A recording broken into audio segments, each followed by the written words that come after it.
Ya, alhamdulillahirabbil alamin. Kita bertemu perdana ya setelah puasa ya. Yuk kita doa dulu semoga Allah ridhoi kita semuanya. Nah, Pak Alif menyampaikan mohon maaf lahir dan batin. Taqabbalallahu minna wa minkum. Sedaya lepat nyuwun pangapunten. Waalaikumsalam. Nah, oke, yuk kita doa dulu. Ya, alhamdulillah salah satu berkah kemarin puasa Pak Alif dapat kiriman buku baru, ada 2 yang sudah datang. Yang belum datang masih di perjalanan, masih ada lagi. Ya, yuk kita doa dulu. Tangan kiri mempunyai jari, tangan dibukakan putar pergelangan. Ayun depan direntangkan, ayun tepuk tangan. Wahidun Isnaini Salasatun Arba'atun Khamsatun. Siap berdoa. A'udzu billahi minasyaitonir rajim. Bismillahirrahmanirrahim. Alhamdulillahi rabbil alamin. Arrahmanir rahim. Maliki yaumiddin. Iyyaka na'budu wa iyyaka nasta'in. Ihdinas siratal mustaqim. Siratal ladzina an'amta 'alaihim ghairil maghdubi 'alaihim waladdallin. Amin.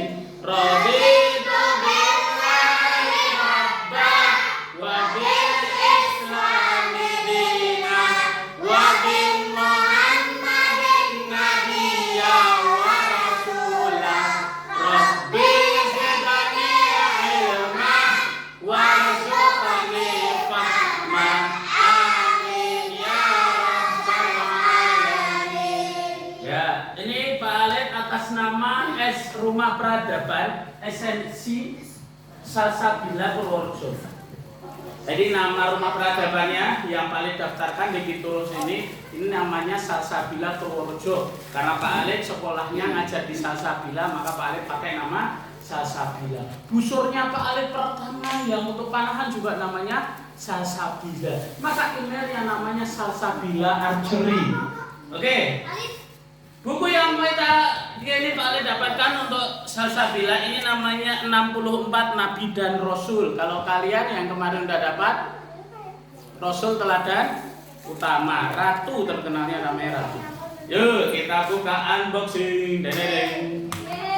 Tapi ini nanti tidak ditinggal di sini. Kalau kalian pengen baca itu ke tempatnya Pak Alif setiap hari Sabtu atau Minggu. Pas gampangnya gini, kalau motornya Pak Alif yang warna biru ada di rumah, ditaruh di depan, itu berarti ada Pak Alif di rumah. Kalau enggak ada berarti belum pulang. Nah, karena kadang Pak Alif ada kegiatan hari Minggu pagi, kadang pengajian. Ya. Oke, yuk kita buka unboxing. Unboxing guys. Ya. Nanti boleh dibaca di sini ya. Kalau yang kemarin kan ini tentang Rasulullah, yang ini tentang sahabat Nabi. Nah, sahabat-sahabat yang dijamin masuk surga. Ini ada 10 sahabat yang terkenal. Nah, sama ya. Masih baru ini. Ini sama, ada mirip mainannya kayak itu, tapi yang jangan digabung ya, Mbak ya. Nah, yang itu kan kalian Ratu ya. Mau dipakai mainan tapi aslinya untuk puzzle, bukan ditumbuk yang dijatuhin. Ini buku-bukunya. Ada poster kayak kemarin, peta sejarah mirip ya.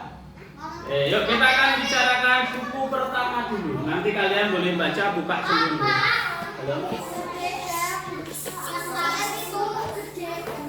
Apa ini? Oh iya, kalau kalian kan Rasul Teladan Utama ada berapa buku ya?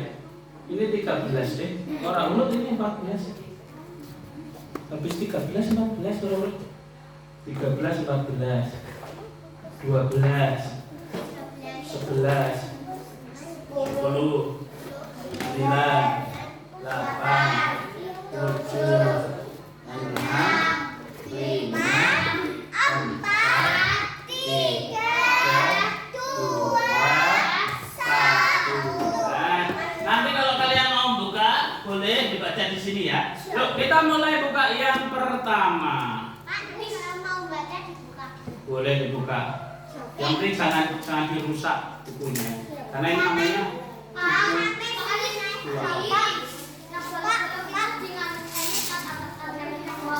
lah itu yang bikin rusak itu. Yuk, kita mulai Khalifah pertama. Yuk, kita bacakan kisah. Siapakah Khalifah pertama? Kisah Abu Bakar As-Siddiq. Ya, kita buka dari halaman pertama dulu. Ya, oke, kita lihat. Ada bayi lahir di situ. Oke. Kelahiran Abu Bakar. Kelak, jika melahirkan bayi laki-laki lagi, aku akan mempersembahkan anakku itu sebagai pengabdi Ka'bah. Yang baca Pak Adit apa kamu? Ya, kamu dengerin dulu ya. Ummu Khair tegas, kata Ummu Khair tegas mengucapkan nazar. Nazar itu adalah janji. Saat itu tepat tahun 573 Masehi, Bani Taim kembali mendapatkan keturunan baru. Seorang bayi laki-laki mungil melengkapi kebahagiaan keluarga mereka. Kelahiran bayi laki-laki ini berjarak 2 tahun setelah kelahiran Nabi Muhammad SAW. Inilah bayi yang dinazarkan oleh Ummu Khair. Oleh karena itu, nazarnya itu sang bayi kemudian diberi nama Abdul Ka'bah, yang artinya hambanya Ka'bah. Selain karena nazar, nama ini juga menyimpan cerita menarik. Kala itu Ummu Khair ibunda Abdul Ka'bah telah beberapa kali melahirkan bayi laki-laki. Namun bayi laki-laki itu meninggal. Apa Mbak? Meninggal. Ngomong bayi orang ngerti. Ibu Abdul Ka'bah bernama lengkap Ummu Khair Salma binti Sakhr. Dia berasal dari keturunan suku Quraisy. Sementara itu, ayahnya bernama Utsman bin Amir. Nama ayahnya ini kemudian dikenal dengan sebutan Abu Kuhafah. Siapa Mbak? Oh, putri Abu Kuhafah. Karena berusia tidak jauh dari Rasulullah, Abdul Ka'bah telah bersahabat dengan Rasulullah SAW sejak remaja. Karena kedekatannya, bahkan nama Abdul Ka'bah pun akhirnya diganti oleh Rasulullah menjadi Abdullah, artinya hambanya Allah. Nama lengkapnya adalah Abdullah bin Utsman bin Amir bin Ka'ab bin Sa'ad bin Ta'im bin Murrah bin Ka'ab bin Lu'ay bin Khalid al-Quraisy At-Taimi. Nama panjang ini akhirnya berubah juga menjadi Abu Bakar. Panggilan ini pun diberikan oleh Rasulullah SAW karena Abu Bakar termasuk orang yang pertama masuk Islam.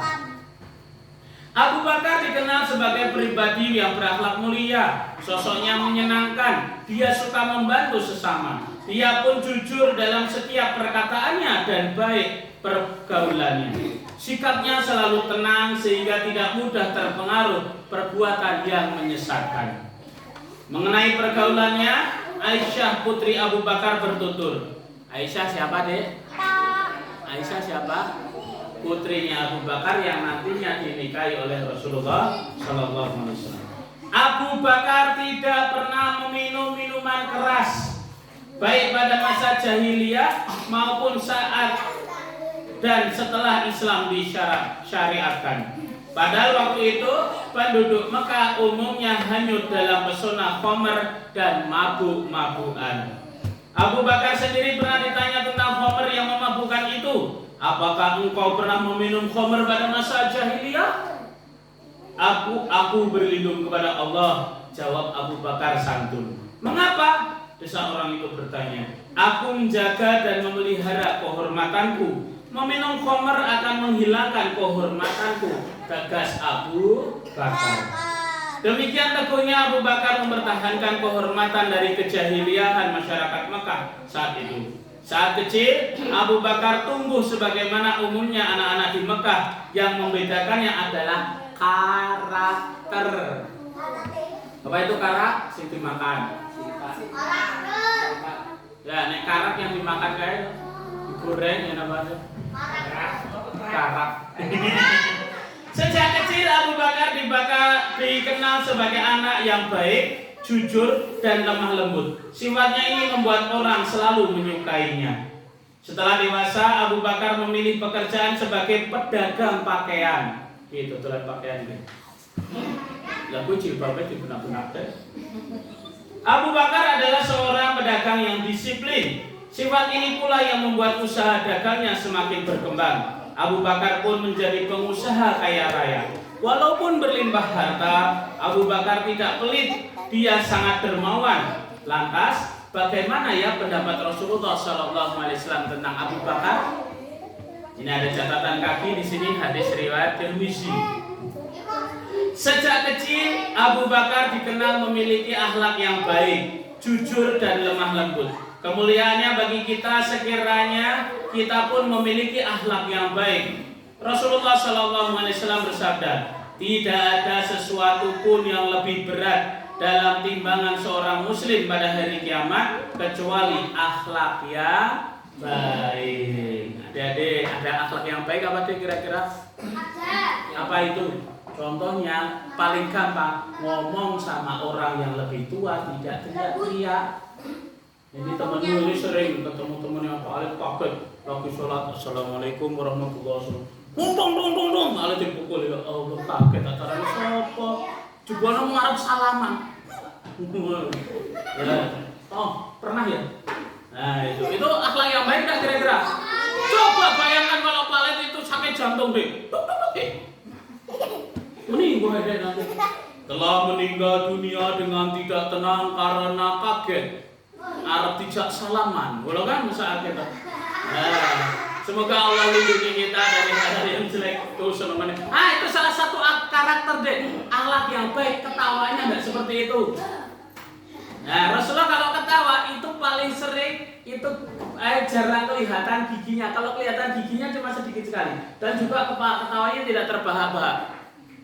Nah, itu. Kadang kalau perempuan senyumnya biasanya senyum dilebih. Bayangkan seperti itu, Rasulullah ketawanya tidak sampai kayak paling.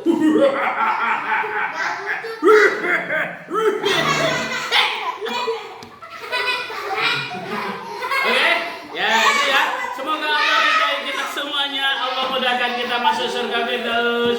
Wassalamualaikum warahmatullahi wabarakatuh.